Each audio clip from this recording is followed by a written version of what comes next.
आस्मी production Neelam Shirke यांची निर्मिती असलेलं आणि दिगंबर नाईक दिग्दर्शित केला तुकानी झाला माका या मालवणी नाटकाला रसिकांकडून भरभरून दाद मिळाली। देवल क्लबच्या गोविंदराव टेंबे नाट्यगृहात झालेल्या या नाटकानं करवीरच्या रसिकांना खळखळून हसवलं। माझ्या कोकणातल्या कोणाच्याच घरात काय दुःख येऊ दे नको महाराजा। कोकणातील कलाकार तसंच दिग्दर्शक असलेल्या दिगंबर नाईक यांनी केला तुकानी झाला माका या नाटकाची उभारणी केली आहे। या नाटकाला अभिनेत्री नीलम शिर्के सामंत यांचं पाठबळ लाभलंय।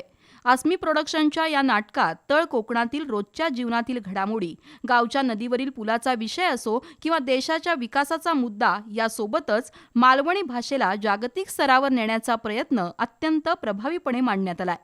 प्रत्येक क्षणाला रसिकांना खळखळून हसवत अगदी निखळ मनोरंजन या नाटकातून होतं।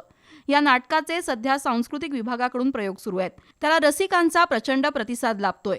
पॅडी कांबळे, निनाद शेट्टे, मधु शिंदे, सुनील पाटेकर, अभिमान अजित, नितीन जंगम, दुर्गेश अखेरकर, मिताली वाईरकर, मया मांजरेकर या कलाकारांच्या या नाटकात भूमिका आहेत।